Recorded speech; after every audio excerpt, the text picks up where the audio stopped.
enfim. Então, tem situação muito difícil aqui no Brasil. A miserabilidade ainda existe aqui. Muita gente foi dito, o Brasil acabou com a miserabilidade no governo passado, mas o que é a miserabilidade, né? De acordo com quem? Não viver no esgoto? Para mim, isso é o desumano. A miserabilidade são outras coisas também, sabe? Não é só isso. Então, partindo do princípio que a gente não vive nessa zona, a gente está bem. E aí, partindo do ponto de que a gente está numa situação melhor do que muita gente, daí para frente a gente enxerga as outras coisas que acontecem, né? Então, um pouco consolado pelas piores situações que a gente enxerga, mas também entendendo que a gente tem coisa para melhorar. E aí é isso, a gente está enxergando para o meio artístico, né? Sendo um pouco egoísta agora, falando do meio artístico que é o nosso, o meu e o seu, né, Carlos? Vai ser o último a ser liberado, aberto as portas, porque é uma necessidade espiritual ou mental, o humor, o teatro, a arte, mas não é uma necessidade básica, como a comida, como a água, Então, acho que para a gente vai ser um pouco mais difícil, a gente tem que ficar se reinventando, né, agora. Você, com as tuas lives, não sei se você já fazia essas lives todas antes disso, então força um pouco a reinvenção, né? Então, a gente está se reinventando. Eu estou fazendo podcasts também, que são coisas que você pode criar em casa, gravar em casa. A gente depende da nossa matéria-prima, que é o que a gente escreve, e nossa observação. Mas, apesar disso, está todo mundo bem. A gente tentando se reinventar, se ajudando, a família se uniu mais. Parece que esse coronavírus trouxe uma outra ponto de vista em relação às aproximações, ao quanto um gosta do outro, se desligar um pouco mais da internet. Por mais que a gente precise dela para se ligar, parece que a gente está usando ela agora para conexão mesmo de uma pessoa com a outra. E eu acho que basicamente é isso. Agora, o restante, que você vai me perguntar daqui para frente, aí é uma zona só, é ladeira abaixo. Aí eu vou esperar você dar as pitadinhas que eu vou... E a sua família aí, como é que tá? Como é que tá em Moçambique? Como é que a situação aí é parecida com a nossa? Como é que chega a informação do Brasil para você? Porque aqui a gente tem muita dificuldade de detalhar a informação, de separar a informação. Aqui os jornais todos são partidários, a televisão é partidária, a internet é um pouco partidária, a gente procura informações em alguns jornais independentes que a gente também ainda não conhece a fundo, então a gente tem que... a separação do joio e do trigo aqui é mais do que bíblica, é muito profunda, assim, então eu não sei o que chega para vocês, e eu te fiz um monte de perguntas, então fique à vontade aí para... Não, olha, nós, em primeiro lugar, a família está bem. Eu tenho família cá e tenho família em Portugal e está tudo bem a nível da família. É só mesmo a preocupação, não é? De não sabermos quando isto passa, não sabermos como vai evoluir, mas isso é uma coisa que faz parte e temos que aprender a lidar com isto, não é?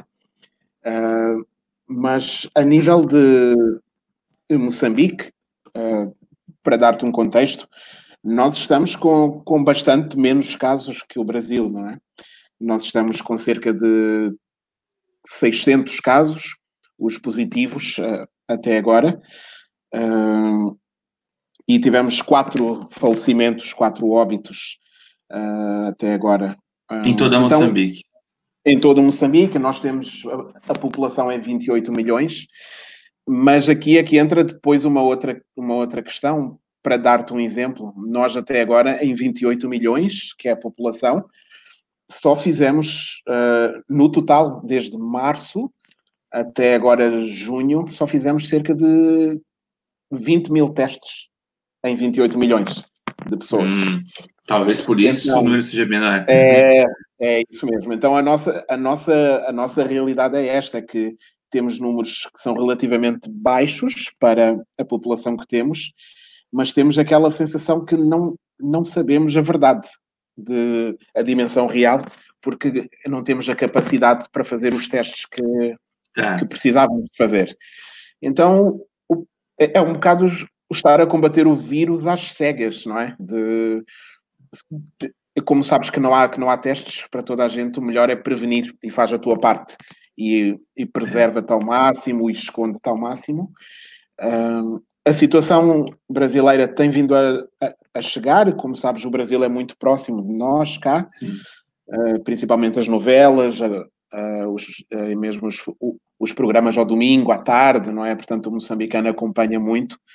E então nós sempre vamos acompanhando o que se passa em Portugal, o que se passa no Brasil. E eu, particularmente, eu trabalho com brasileiras. Na organização onde trabalho, tenho 4 colegas que são brasileiras e então, de facto, a coisa é assim. Eu tenho acompanhado mais alguns casos reais mesmo de pessoas ligadas a mim, brasileiras, e que estão aí agora no Brasil e têm feito um relato bastante preocupante, assim. Olha, temos aqui uma pergunta da Iane, que estava a perguntar se o governo de Moçambique criou algum auxílio financeiro para ajudar a população. É assim, ainda não. Não. Existe neste momento, o que existe é medidas para facilitar, no sentido de contas de água ou energia, a renovação de documentos, tudo isso pode ser adiado, tudo isso pode passar o prazo e nesta altura não vão estar a passar multas por teres um documento, uma carta de condução que expirou ou por teres uma conta de água que não pagaste, não vão estar a cortar a água. Mas os apoios financeiros, neste momento, são mais para as empresas, no sentido de tentar dar créditos às pequenas empresas para manter a economia um pouco a andar, não é? Sim. Mas ao mesmo tempo há muitas empresas que vão falir, há muitos negócios que vão abaixo, não é? Faz parte. E é inevitável, de certa forma. Mas para a população, não, assim, a ajuda financeira de uma bolsa, um auxílio, não existe esse plano, mas existe um motivo, tipo, o país, ou os cofres do país não estão cheios, ou existe aquela coisa de que é como o Brasil, os cofres estão cheios, aqui tem dinheiro, o Brasil tem verba, porque a gente paga 518 deputados, mais suas regalias todas, que eu nem sei a somatória desse dinheiro, deve dar talvez perto da casa de bilhão anual que eu tô falando, né? Deve dar perto disso. Não sei, eu estou chutando porque eu me isentei um pouco de notícias nas últimas semanas, mas deve dar perto disso. Aí também tem isso, o governo também não tem transparência, eles ganham muito mais do que o povo. Estou te perguntando porque eu acho que o mundo inteiro deve ser mais ou menos isso, mas em Moçambique, como eu não conheço... Sem dúvida, olha, o ganharem mais, ganham muito mais que nós, claro, que a população. Então há esse desnível muito claro, muito evidente. Isso acontece muito. Acho que em todo o lado os políticos estão sempre acima da população. Brincadeira. Mas a nível de conseguirem apoiar as pessoas individuais, acho que vai ser muito complicado, porque o nosso país é muito endividado, sabes, Edson? Nós temos muita dívida externa. Então, o que tivemos agora é perdão de dívida dos credores, os outros países a dizerem, olha, paga mais tarde, ou aliviarem a nossa dívida. Não deixa de pagar, só paga mais tarde. Mas não deixa de pagar. Não, mas houve alguns até que perdoaram alguma tá certo. E tivemos aí um perdão de 15 milhões de dólares de dívida. Mas não chega às pessoas, à população não chega. Então, e ao mesmo tempo existe aqui aquela situação de termos o apelo para ficar em casa. Dizem às pessoas fiquem em casa, mas 80% da população trabalha no setor informal e então como é que as pessoas vão de ganhar a vida se é dia a dia? É 80% mais ou menos que trabalha a vender coisas, que trabalha a sair à rua, que trabalha dia a dia a vender pão, a vender coisas assim, não é? O setor próprio mesmo, né? O cara faz a coisa dele, ou é cultura, ou é a mola alicate, tanto faz. E é um dia de cada vez, entendes? Então, não há poupança, não há economia, então esta situação de fica em casa é muito difícil para muita gente. Então, E tínhamos aqui o Edson a perguntar, olha, a entrada... Você viu o nome dele, Carlos? Você viu o nome dele? Vi. Edson Gonçalves. E o meu nome